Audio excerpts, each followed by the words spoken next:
Hi, my name is Marc Jackson. I also go by the name of Mark Makes Comics, and you are listening to the True North Country Comics Podcast.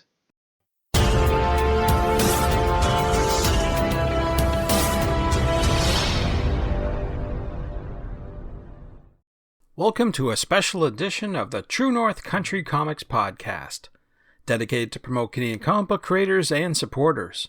It's May 4th, 2021. I'm John Swinimer. If you want to drop me a line, you can contact me at john@truenorthcountrycomics.com. These podcasts are published to celebrate the exhibitors of this year's virtual edition of the Toronto Comic Arts Festival. TCAF is an annual event gathering comic book creators from around the world to promote broad and diverse voices towards the betterment of the medium of comics through panels, keynote exclusives, and just basically enjoying the fun of comics. On this episode, I chat with Marc Jackson about making comics at TCAF 2021. This podcast is available on Apple Podcasts and Google Podcasts. It's also available on the True North Country Comics channel on YouTube. I invite you to like and subscribe. Marc is a Macclesfield, UK-based cartoonist of all ages comics, is also the Mac Pow Festival organizer. In addition to the all-new adventures of Magnum P.I. and Bring the Ninja, Marc's newest comic is entitled Spook Kids. And so, without further ado, here's my chat with Marc Jackson about making comics at TCAF 2021.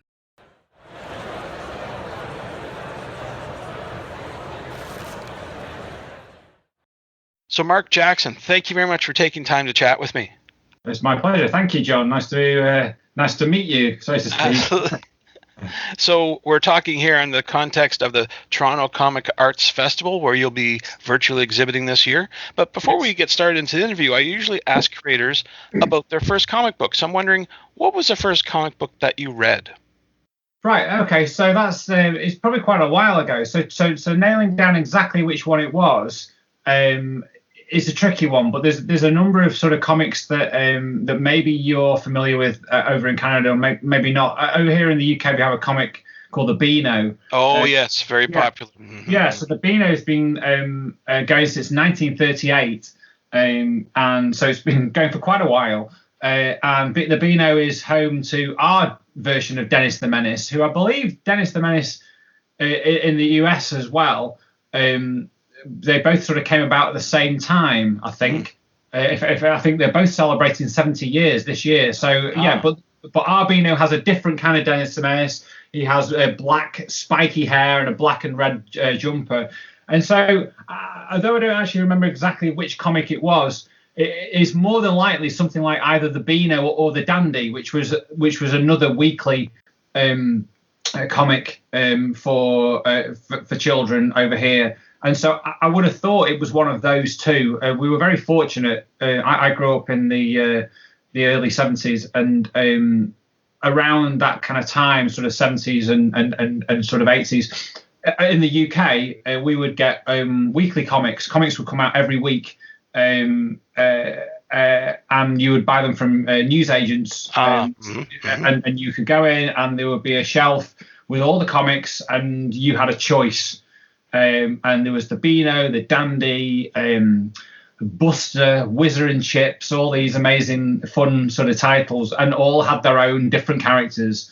And so you would kind of pick, I think, really, you would pick based on what looked interesting. Right, sure, on the cover, yeah. Out at you, yeah. So it will have been one of those two, really, and then kind of comics that kind of stick in my mind.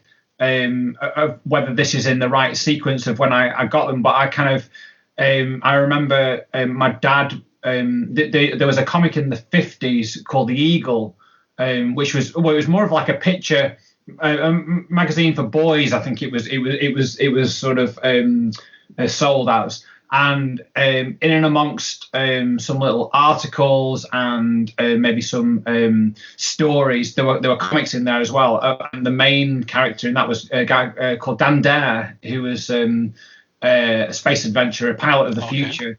Mm-hmm. And in 1982, the Eagle was relaunched. And I distinctly remember my dad bringing it home and saying, I've bought you this because I used to have the Eagle when I was your age, and we've set up a like an order with the newsagent to get this every week for you.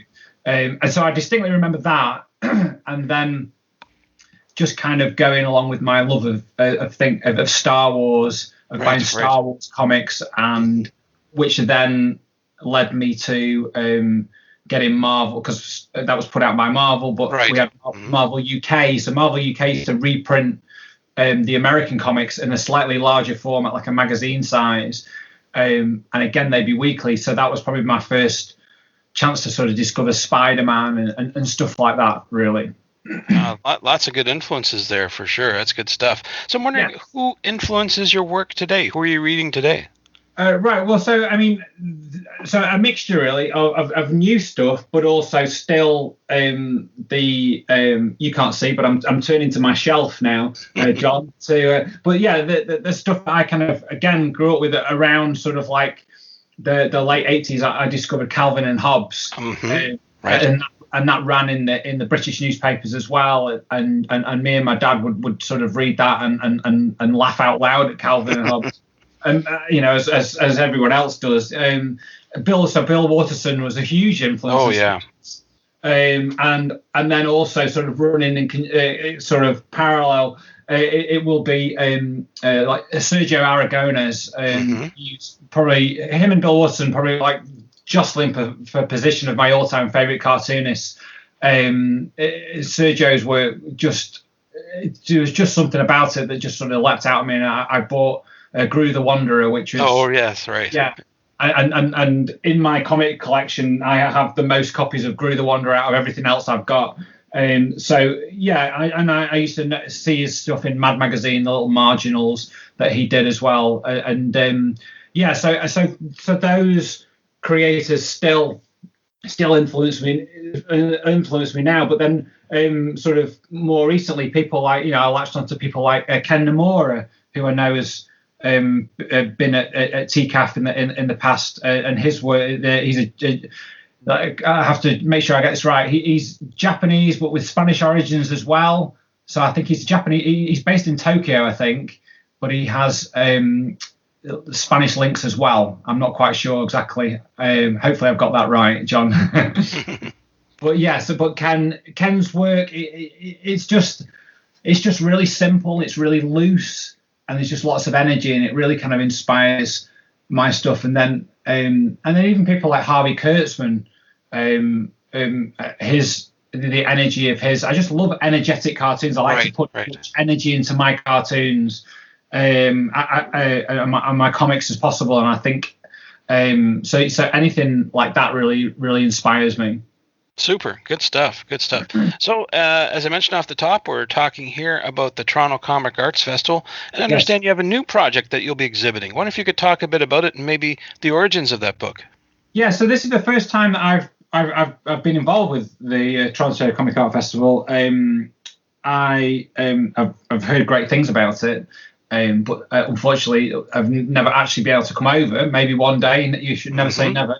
But this is the first chance for me to be involved. I sort of jumped to the opportunity to put myself forward to see if I could become an exhibitor, and then I got the email saying that I've been accepted. So yeah, I suppose so. I think we have 5 comics that we can put on our TCAF store, and one of those is my most recent one called Spook, which is basically something that I started.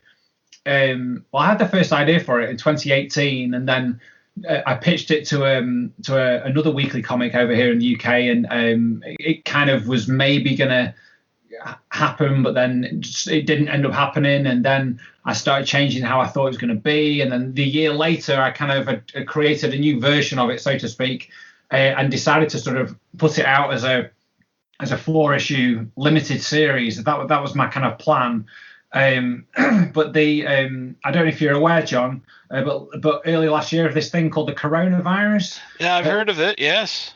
Came along and kind of messed everything up, really. And so I'd kind of put this one issue out at the Comic Art Festival we have over here in November called Thought Bubble, which is a big comic art festival. And I put out the first issue there and launched it there. and then my plan was to put out sort of the following 3 issues sort of over the. I think I was trying to aim for like every 2 months, one out, and then obviously everything went wrong last year, and I started to sort of write the other issues, but I started to lose work. I do work in some newspapers and magazines, and my regular kind of comics work. Some publications kind of put themselves on hold. Some just folded entirely. So I was losing work, and I ended up switching to putting my comics out online on a website called Ko-fi, which is KO hyphen FI Ko-fi.com, which is kind of like I say it's kind of like it is. It's like a buy me a coffee right kind of setup, and you put your work online. You can upgrade your your account if you wish to offer subscriber only content, whether it be monthly subscribers or one-off subscribers get to access content. And I had put out a comic at the start of last year, just before everything went crazy, which was based on the old 80s TV show Magnum PI. Oh, right. Yeah, I was a big fan of that show, and there was just something about it that fellow cartoonist and comic artist Sean Phillips, he just before Christmas of 2019, he posted a picture, this beautiful painting that he'd done of Tom Selleck, and I replied to his tweet with, "This makes me want to make my Magnum PI comic," and he went, "Do it." And I was like, and I had no idea what that actually was. It was just me saying it. And so I thought, right, okay. So at the start of last year, I did this little mini comic, the all new adventures of Magnum PI. Wow, cool. And it's I'm just doing it. It was like one of these things that you just do for fun, and you get it out of your system, and it sort of energized me because I'd kind of done the Spook Kids issue, but there was something kind of missing, and I couldn't put my finger on it. I thought I need to sort of put some life back into making something, and Magnum kind of perked me up a little bit. And I thought, right, okay. And then I thought, well, this will sort of get things going again for Spook Kids. And then everything went wrong. And my attention, my focus on a 4-issue series just was really struggling because of everything that's going on, just the stresses of everything, I suppose. Yes. 2 young children as well, and losing money, and I do a lot of work in schools and libraries and festivals, and that literally just stopped, and it was like, right, okay, what are we going to do here? And so I struggled to focus, but what I was finding easy was continuing to do. I was very fortunate to be able to, I do a comic a month for a newspaper in Brooklyn, New York, the Red Hook Star Review, and I do a comic called Hot Dog and Mustard for them. And that carried on, and I found that doing the little strip cartoons or the one pages was it was easier for me to do. I could focus on a page as opposed to trying to focus on multiple pages, if that makes sense. Yes, right. And I thought, right, I can see, I've got a page in front of me, I can see the beginning, the middle, and the end, and that's all I've got to worry about. And so I thought, well, Ko-fi seemed to be working for me. And I thought, well, I need to do more stuff on that. And I thought, well, I need to do something that's going to hopefully have more of a shot of bringing me some revenue, of people latching onto it who want to support it. So I can use that really as a way to to regain some of the lost income. And so I turned back to Magnum because that comic, so I put that out last year, and it turned into my most successful comic I'd ever done. That's great. Which is amazing. I had sales in America and Canada and all over the world, which is incredible. And who knew that people were waiting for a comic of Magnum PI? Why no one had latched onto that in the past, I don't know. And so I turned to that and started doing a monthly comic strip with that character again, and really sort of changed it a little bit from the initial mini comic to really looking at it as, if you can imagine that back in the 80s, after the TV show was running and was really popular, but then somebody decided to really corner the market and turn it into a Saturday morning cartoon show as well. Kind of like when they did that with they had the A-Team, and then they gave Mr. T a cartoon series. Right. And I thought, that was my hook. And so that's how I pitched it to myself. And so that's kind of how it went. It was a Saturday morning cartoon with Magnum PI. And then by the time I really kind of got going on it, it really became kind of my character. I kind of turned it into my version. It was my own kind of, aside from the fact that it was a known character, it was very much my version of that known character. So I added my own personality into it and what typical things that I approach, how I approach my own comics with the tone and everything. And that kind of worked well. So I did that up to Christmas, and then with the view to then come back to I decided that I needed to reboot Spook Kids, because I really liked the idea, but there was lots of things I wanted to change, and I thought, well, I didn't know what to do. I thought, do I try and start this 4-issue series again? But I kind of had fallen out of love with how I initially approached it. So I thought, well, why don't you reboot it? It's not the end of the world. No one's going to get angry. It's not like you're saying I'm not doing it anymore. I'm just going to do a new version of it. And so basically one of the things that I'll have at TCAF is the rebooted version of Spook Kids that I've been serializing on my Ko-fi. Twice a month I've been doing strips, twice a month. And then collecting those strips in printed comics. So I will have issue 1 of Spook Kids at TCAF. Which I think is a really, really long answer to your question. No, that's great. That's good stuff. Maybe you could describe what Spook Kids is about for people who might be interested. Yeah, so basically I always pitched them to myself. And so I pitched this as, so there's 2 ways of pitching it. I pitched it as either Scooby-Doo meets Stranger Things, or if you are 100% on board with comics, you'll know Scooby-Doo mixed with meets Paper Girls, which is the Image series. So I think that came out. I think that's about 6 years old when it first launched. And I'm a big fan of that series. I kind of came to it late. I knew of it when it first came out, but for whatever reason, probably financially, I just didn't have money to be buying the comics. Unfortunately, I can't do that as regularly as I would like to these days. But there was something about it that sort of the visuals of it really jumped out at me. Anyway, more recently, a friend of mine who shall go by the name of Comics Andrew, that's how I know him, and he's a fellow comic fan, and he let me borrow the full run of the series. So I could sort of read all that, and that really inspired Spook Kids, and then, like I say, Stranger Things, and definitely the initial inspiration came from watching the all-female led cast reboot of Ghostbusters. I don't know if you remember when they put that out. Oh yes, sure. And I am 100% on board with that film. I don't know what the issue is. Of course, it's not the original Ghostbusters, because that's, you hold that up in high regard. That's Ghostbusters. It's up there, and that's where it stays.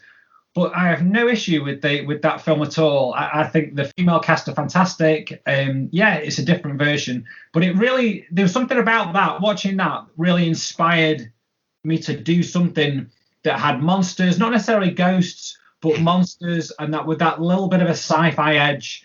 And so it's kind of basically but I wanted it with instead of adults, it would be children. Right. Very good. So basically it centers around 3 children, Eric, Nellie, and Bud, and they're about 12 years old. They're friends, and it's set in the 1980s. So it's latching onto all that nostalgia of Stranger Things, Paper Girls, but where they were influenced, The Goonies, Back to the Future, everything that I grew up with, all these pop culture nostalgia kind of feels. And but what I decided to do, and what sort of was the way it sort of presented itself to me as I started sort of fleshing out the ideas for the rebooted version, that needed to be focused far more on just crazier sort of with it being a one-page comic. It was very much you get in, you get out, rather than try and drag it over a number of pages. It's let's get as much fun, crazy content into one page and pack it all in, very dense cartooning with sort of like 10, 12 panels per page.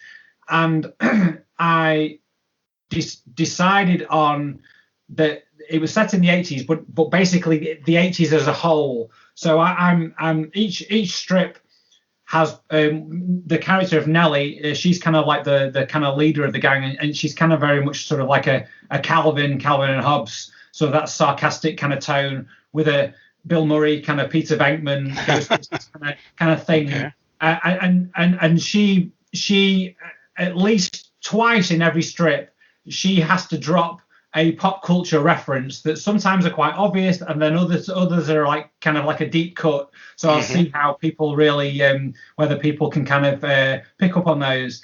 And I realized that was the hook of it, to really, rather than do it subtle, which I think is what I was doing in the original one, and there's no problem with that, but for this kind of cartoon it needed just to be obvious, really blatantly. This, I am referencing this, almost just coasting on a Mad Magazine parody, right? Without it being a parody. It's kind of parodying a little bit.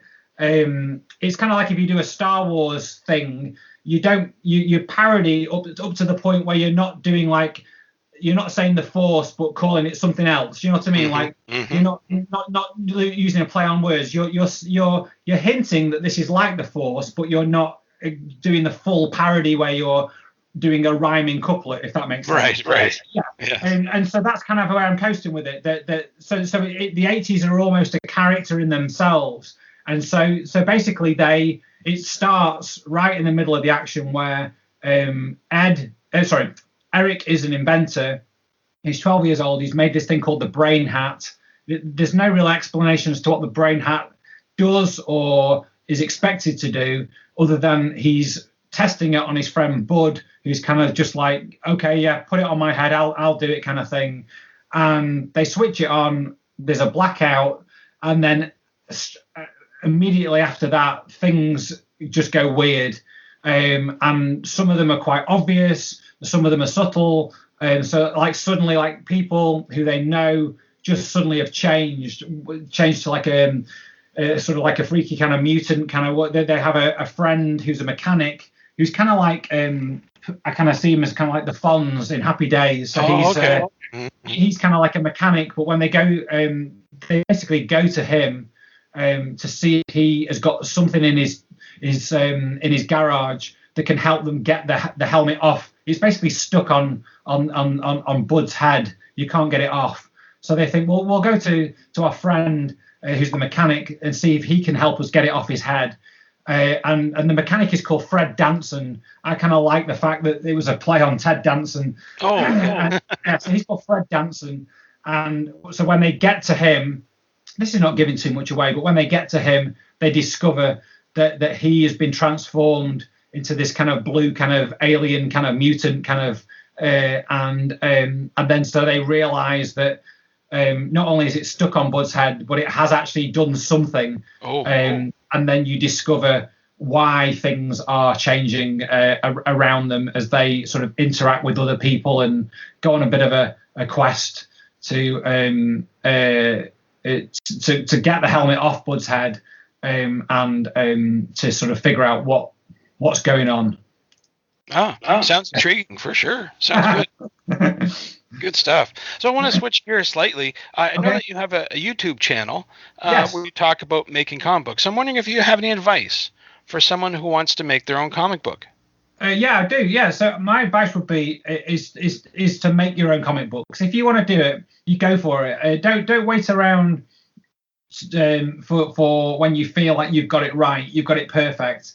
I always talk about when I do my drawing workshops that there's no such thing as perfect, particularly when you're doing cartooning and like really sort of cartooning. There's no right or wrong to how you go about drawing things. So, and that's the same way of making comics. You know, there are certain structures of making a comic that I definitely learned. You know, I came back to this about 10 years ago and really sort of to give it a shot at trying to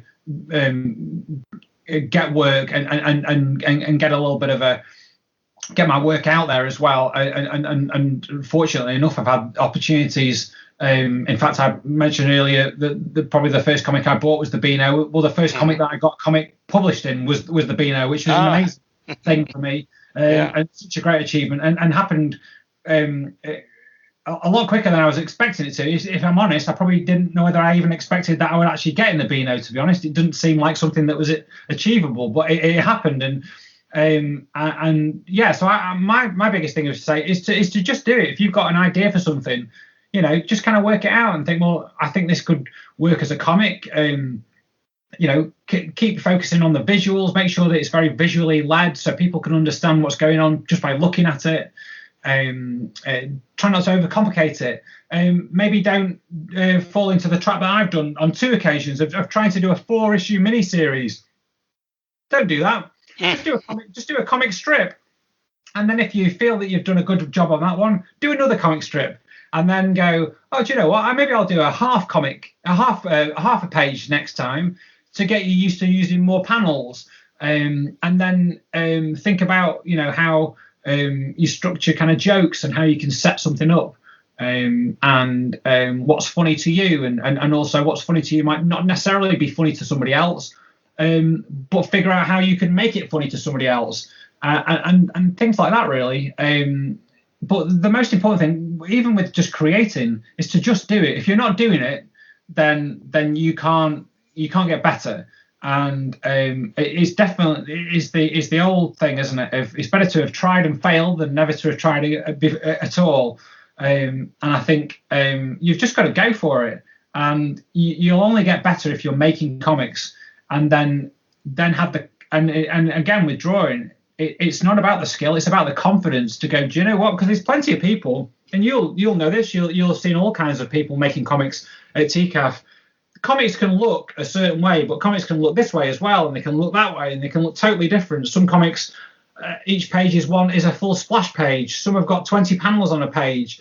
Some have got no real panel borders, so that it's kind of, it almost is, well, is this a picture book, is it a comic, who knows? But it's and some you can give somebody in the UK a Japanese comic, and we all know that you read Japanese comics the other way around. You read them from the back, you read them right to left, and so as soon as you know that, you can kind of work out what's going on, and so it doesn't have to be presented in the normal way. So my advice is just to make the comics and make as many as you can. Very good advice. Absolutely. So one of the most important things about TCAF is selling your product or your book. Yes. So I'm wondering, where can people find out where they can buy your book, Spook Kids, and your other books as well? Yeah, well, currently you can go to my website, which is marcmakescomics.co.uk, and it's Marc with a C, M-A-R-C, makescomics.co.uk. I will have a vendor page on the TCAF website when that launches next weekend. Is it? I think it's a week on Saturday. And you can. But in the meantime, and then for the foreseeable future, you will be able to buy my comics from my website. You can also find me again as Marc Makes Comics on all social media: Twitter, Instagram, Facebook, and I post on my Instagram regular kind of work in progress and just what I'm doing, what's going on at the moment. And then if you can go to my Ko-fi page, so it's ko-fi.com/Marc Makes Comics, and there's free comics on there. There are some that you can check out if you just drop me $3 for a coffee. You can check out all of the Magnum PI comics, and then if you do a monthly subscription of $3 or more, you can check out all the Spook Kids. I'm starting Spook Kids 2 a week tomorrow on Ko-fi exclusively, so there's lots of cool stuff on there as well.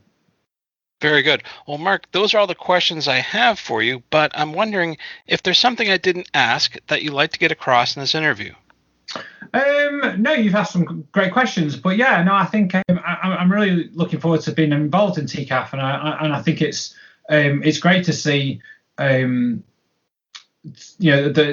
comic art festival, the real focus on comic art. I'm involved with another comic art festival over here in the lake in the UK called the Lakes International Comic Art Festival, and I think they were set up very much with the model of what TCAF does and what a lot of the European festivals do, and so getting a chance to sort of get your work out there to purely comics audience is great. So although that isn't necessarily a question, it's that's definitely something that appeals to me, to just sort of get my stuff out there. And it's going to be nice to be involved in that community, because I think, as you know, comics is a great community, particularly in the indie kind of circuit, I think. And so so I'm looking forward to being involved.